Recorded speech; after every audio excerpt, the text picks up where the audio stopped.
सद्गुरु साईनाथ महाराज की जय। శ్రీ సాయి సచ్చరిత 30వ అధ్యాయం. శ్రీ గణేశాయ నమః. శ్రీ సరస్వత్యై నమః.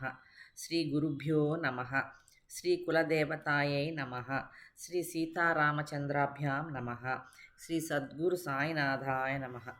ఓం నమో సాయి దయామయ భక్తవత్సల కరుణాలయ. మీ దర్శన మాత్రంతో భక్తుల భవభయాన్ని తొలగించి వారి ఆపదలను నశింపజేస్తారు.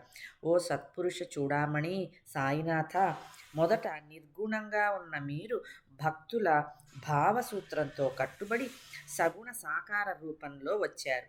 తమ భక్తులను ఉద్ధరించటం సత్పురుషులకు తప్పనిసరి. మీరు సత్పురుషుల బృందానికి ఆచార్యులు కనుక మీకు భక్తోద్ధరణ అనివార్యం. మీ చరణద్వయాన్ని ఆశ్రయించిన వారి సకల కల్మషాలు నశించిపోయి పూర్వజన్మ సంస్కారాలు ఉదయించి వారి మార్గం నిర్భయం నిష్కంటకం అవుతుంది. మీ పాదాలను తలచుకొని గొప్ప గొప్ప తీర్థక్షేత్రాల నుండి బ్రాహ్మణులు వచ్చి గాయత్రి పురస్చరణ పురాణ గ్రంథ పఠనం చేస్తారు. అల్పశక్తులము సంస్కారహీనులమైన మేము భక్తిని ఏమి తెలుసుకోగలం? మమ్ము అందరూ వదిలివేసిన సాయిబాబా వదిలిపెట్టరు. వారి అనుగ్రహాన్ని పొందిన వారు అత్యంత మహాశక్తిని పొందుతారు. ఆత్మానాత్మ వివేక సంపత్తిని జ్ఞాన ప్రాప్తిని కూడా పొందుతారు. సాయి నోటు నుండి వెలువడిన వచనాలను వినాలన్న కుతూహలంతో భక్తజనులు వెర్రివారై వారి మాటలను మనసులో పదిలపరచుకొని విశ్వాసంతో వానిని అనుభవపూర్వకంగా గ్రహిస్తారు. తమ భక్తుల మనోభీష్టాలు సాయినాథునికి పూర్తిగా తెలుసు. వానిని తీర్చే సమర్థులు కూడా వారే. కనుకనే వారి భక్తులు కృతార్థులవుతారు. సాయినాథ, పరుగు పరుగున రండి. మీ చరణాలయందు మస్తకాన్ని ఉంచుతున్నాను. నా సర్వ అపరాధాలను మన్నించి ఈ దాసుని చింతను నివారించండి. ఇలా కష్టాలలో ఉన్న భక్తులు సాయినాథుని స్మరిస్తే వారి దుఃఖపూరిత మనసులకు శాంతిని ప్రసాదించేది వారొక్కరే. ఇటువంటి దయాసాగరులైన సాయి నన్ను అనుగ్రహించారు. ఆ కారణంగానే మంగళకరమైన ఈ గ్రంథం పాఠకులకు లభ్యమైంది. లేకపోతే నాకు ఎక్కడి అర్హత? ఈ కార్యభారాన్ని ఎవరు తలపై వేసుకోగలరు? వారి కార్యాన్ని వారే చేసుకునేటప్పుడు నాపై భారం ఎక్కడిది? నా వాణిని ప్రకాశింపజేసేవారు, అజ్ఞాంధకారాన్ని నశింపజేసేవారు, జ్ఞాన దీపికులు అయిన సాయి సమర్థులు ఉండగా నేనెందుకు సందేహించాలి? దయామయులైన ఆ ప్రభువు పైన విశ్వాసం వలననే నాకు అణుమాత్రమైన శ్రమ అనిపించకుండా నా కోరిక తీరింది. ఈ గ్రంథం వారి కృపాప్రసాదం. ఈ గ్రంథ రూపంలో సత్పురుషుని సేవ నా యొక్క పూర్వజన్మల పుణ్య సంచయం. సాయిదేవా, ఈ సేవను చక్కగా చేయించుకుంటున్నారు. ఈ భాగ్యం వలన నేను ధన్యుణ్ణయ్యాను. గత అధ్యాయంలో సాయి దయామయులు అనేక రకాల దృష్టాంతాలతో భక్తులకు ఏ విధంగా జ్ఞానాన్ని బోధిస్తారు అన్న విషయాన్ని శ్రవణం చేస్తాను. ఇప్పుడు ప్రస్తుత అధ్యాయంలో మధురము ఆనందదాయకము అయిన ఒక సప్తశృంగీదేవి ఉపాసకుని కథను వినండి. దేవీ దేవతలు తమ భక్తులను సత్పురుషుల స్వాధీనం చేయటం ఒక చమత్కారం. దీనిని శ్రద్ధగా అవలోకించండి. సాయి మహారాజు కథలు అనేకం, ఒకటి కంటే ఒకటి అద్భుతం. శ్రవణయోగ్యమైన ఈ కథను శ్రద్ధగా వినండి. ఇది కథ కాదు, అమృతపానం. దీని వలన మనసుకు శాంతి లభిస్తుంది. సాయి యొక్క సర్వవ్యాపకత్వం మరియు వారి మహిమ తెలుస్తాయి. సంశయించే వారికి, తర్కవాదులకు ఈ విషయాలు నచ్చవు. ఇక్కడ వాదోపవాదాలు కాదు, నిరవధికమైన ప్రేమ అవసరం. వినేవారు జ్ఞానులై భక్తిభావంతో ఉండాలి మరియు శ్రద్ధాశీలురు, నిష్ఠావంతులు లేదా సాధువులను ఆదరించేవారై ఉండాలి. ఇతరులకు ఇది ఒక కట్టు కథ. ఈ సాయిలీలా కల్పతరువు నిర్వికల్ప ఫల పుష్పాలను కలిగి ఉన్నది. భాగ్యవంతులైన భక్తులే ఈ పుష్పాలను ఫలాలను గ్రహించగలరు. భక్తులారా వినండి. పరమ పావనమైన ఈ కథ పరమార్థాన్ని కోరేవారికి మోక్షాన్ని ప్రసాదిస్తుంది. ఇది సకల సాధనాలలో ముఖ్యమైనది, అందరికీ శుభప్రదమైనది. జడ జీవులను సహజంగా ఉద్ధరించే ఈ సాయి కథామృత పానం లౌకికుల మనసులకు శాంతిని కలుగజేస్తుంది. ముముక్షువులకు ఇది మోక్ష సాధనం. ఒక కథను ఆలోచిస్తుంటే కల్పాతీతమైనది మరొక కథ స్ఫురిస్తుంది. అందువలన హేమాడ్ శ్రోతలను శ్రవణంగా వినయంగా ఆహ్వానిస్తున్నాడు. ఇలా ఒక్కొక్క కథను చెబుతుంటే సాయి యొక్క లీలలలోని రసాస్వాదన పెంపొందుతుంది. ప్రాపంచిక కష్టాలలో ఉన్నవారికి శాంతి లభిస్తుంది. ఇదే సాయి యొక్క సమర్థత. నాసిక్ జిల్లాలోని వణి అనే గ్రామంలో కాకాజీ వైద్య అనే ఒక వ్యక్తి అక్కడ దేవి వద్ద పూజారిగా ఉంటుండేవాడు. ఆ దేవి సప్తశృంగీదేవి. ఆ పూజారి మనసు స్థిరంగా లేదు. ప్రాపంచిక విషయాలలో చిక్కుకొని అనేక రకాల కష్టాలతో బాధపడుతుండేవాడు. కాలచక్ర భ్రమణంలో మనసు సుడిగుండం వలె గిరగిరా తిరుగుతుంది. శరీరం కూడా అటూ ఇటూ పరిగెత్తుతుంది. ఒక్క క్షణమైన శాంతి లభించదు. కాకాజీ చాలా దుఃఖితుడై తన బాధను తొలగించుకోవటానికి దేవాలయంలోనికి వెళ్ళి దేవిని కరుణించమని వేడుకున్నాడు. అతడు అలా భక్తిభావంతో ప్రార్థించగా దేవి అతని భక్తికి ప్రసన్నురాలై అదే రాత్రి అతనికి దృష్టాంతాన్ని ఇచ్చిన వివరాన్ని శ్రోతలు వినండి. దేవి సప్తశృంగి మాత కాకాజీ స్వప్నంలో నీవు బాబా వద్దకు వెళ్ళు, మనసు కుదుర్చపడుతుంది అని చెప్పింది. ఈ బాబా ఎవరో ఎక్కడివాడో దేవి స్పష్టంగా తెలియజేస్తుందని కాకా ఉత్సాహంతో కళ్ళు తెరిచాడు. తక్షణం స్వప్నం మాయమైంది. అతని జిజ్ఞాస తీరలేదు. దేవి చెప్పిన బాబా ఎవరై ఉంటారు అని కాకాజీ ఆలోచించసాగాడు. బాబా అంటే త్రయంబకేశ్వరుడై ఉండొచ్చు అని కాకాజీ బాగా నిర్ధారణ చేసుకుని వెంటనే బయలుదేరి వెళ్ళి త్రయంబకేశ్వరుని దర్శనం చేసుకున్నాడు. కానీ అతని మనసులోని అశాంతి దూరం కాలేదు. కాకాజీ 10 రోజులు త్రయంబకేశ్వరిలో ఉన్నాడు. కానీ చివరి వరకు ఉదాసీనతే గాని అతనికి ఉత్సాహం కలగలేదు. మనసులోని క్షుబ్ధత చాంచల్యం తగ్గలేదు. అతని చింత తగ్గలేదు. సరికదా రోజు రోజుకు ఉద్విగ్నత అధికమవగా కాకాజీ వెనుకకు బయలుదేరాడు. నిత్యం ప్రాతకాలం స్నానం చేసి లింగంపై సంతత ధారతో అభిషేకం చేసి రుద్రావర్తన చేసేవాడు. అయినా అతని అంతరంగంలో అశాంతి.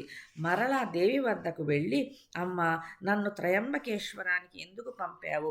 ఇకనైనా నా మనసును స్థిరపరచు. ఈ రాకపోకలు లేకుండా చేయి తల్లి అని అత్యంత దీనంగా దేవిని వేడుకున్నాడు. ఆ రాత్రి దేవి అతనికి స్వప్నంలో దర్శనమిచ్చి, నేను బాబా అని షిరిడీలోని సాయి సమర్థుని గూర్చి చెప్పాను. నీవు అనవసరంగా త్రయంబకేశ్వరకు ఎందుకు వెళ్ళావో తెలియదు అని అన్నది. ఈ షిరిడీ ఎక్కడుంది? ఎలా వెళ్ళాలి? బాబా ఎవరో నాకేమీ తెలియదే. ఇప్పుడు అక్కడికి ఎలా వెళ్ళాలి? ఎలా జరుగుతోందో ఏం అర్థం కావడం లేదే.